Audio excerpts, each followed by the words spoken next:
How's it going, you guys? So real quick, I wanted to make a video explaining why eating a large amount of protein, or eating more protein than most keto gurus will tell you to eat, will not kick you out of ketosis, okay? So first of all, how does your body convert protein into glucose? Well, there are certain amino acids like glutamine and alanine that can be converted by the body through gluconeogenesis into glucose or into muscle glycogen, liver glycogen, etc.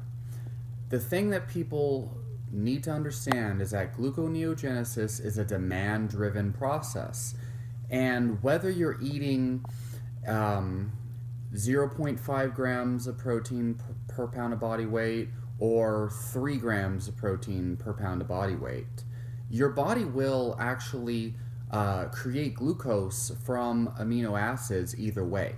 So no matter how much protein you're eating, if you're on a ketogenic diet, your body will be gluconeogenesis is going on either way.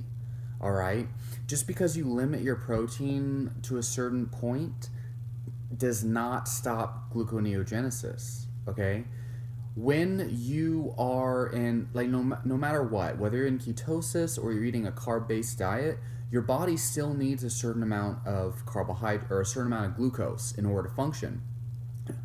No matter what people say, your muscles do need glycogen. There are actually studies that show endurance runners that are keto adapted actually restore glycogen faster than carb adapted runners. And so you got to ask yourself, how does the body restore glycogen if you're not eating carbohydrates?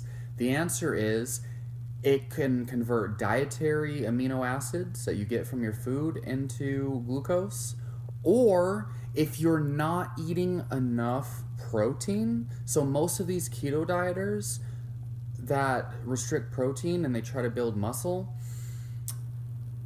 your body has to get glucose from somewhere, although it doesn't really need much. Okay, the only reason why it converts glucose at all from protein is demand driven. It's for exercise, to restore glycogen, to fuel the brain, and that's a very small amount unless you're an extreme athlete like I am. Anyway, where does the body get its glycogen from if you're not eating carbohydrate? Well, it can restore glycogen from dietary protein, dietary amino acids, or if you're not eating enough protein, if you're restricting protein, it can actually turn its own muscle into amino acids to fuel glucose metabolism. And so that is part of the reason why so many people on a traditional ketogenic diet who are restricting their protein so much, why they find that they are lethargic or low on energy. Obviously, the number one reason is not tracking their sodium intake. They're not getting 5 grams of sodium per day, and that's the main cause. But the other one is they're not eating enough protein because people are spreading irrational fear, trying to tell them, oh, you need to restrict your protein down to like 50 grams per day or you're going to die of diabetes because your body will turn all that excess protein into glucose or something. Like, that's just not the case. All right, I've done experiments where like earlier on in my earlier keto journey, like at around month 3, month 4, I've done experiments where I ate like 400 grams of protein a day and measured blood ketones, and I actually found that my body was still in an optimal range of ketosis, being 1 to 2 nanograms per deciliter. Whereas, I could eat upwards of 50 grams of net carbs per day from berries and low glycemic load vegetables and still maintain that 1 to 2 nanograms per deciliter of ketones in my blood. The thing is, as long as you keep your carbohydrates below your own personal tolerance level, your own threshold, your body will maintain nutritional ketosis. Um, and, so again, I've done this experiment, and then I've done an experiment where I ate like half of my lean body mass in grams of protein. So 0.5 grams of protein per pound of lean body mass. And what I found is my ketones did rise. They went from like an average of like 1.9 up to like 2.5. Okay. But I actually felt worse, despite the fact that I was still eating enough, the same amount of calories from fat, but I felt worse. I was not recovering from my workouts, and I think I even had sleep problems and irritability at the time. So sure, I had like 0.5 nanograms per deciliter more of ketones, but I felt worse, and I wasn't recovering, and I lacked energy.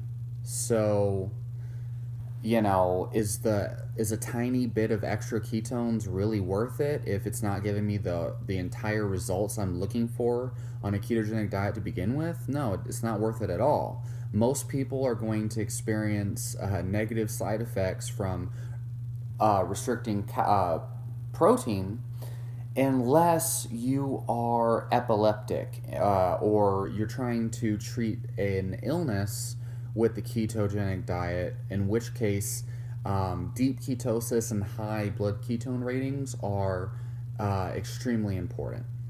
So overall, the main thing you need to take away from is, as long as you keep your carbohydrates below 20 net grams per day, you are going to maintain a moderate range of ketosis at the minimum, okay?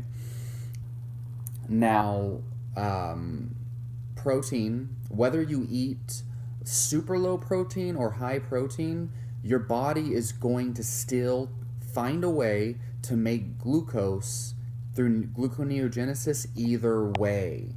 All right. So people who are like, oh, like, you shouldn't eat too much protein. Like, oh, you're not on a ketogenic diet. You're eating all this protein. Like, they're foolish, and they haven't actually researched this. It's well documented.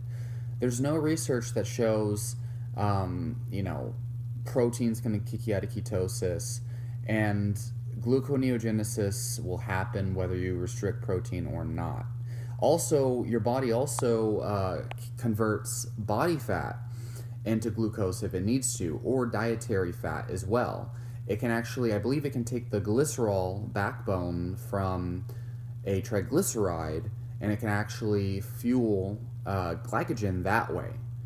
So there's many different ways for your body to create glucose, but no matter what, it will produce glucose, whether you restrict protein or not.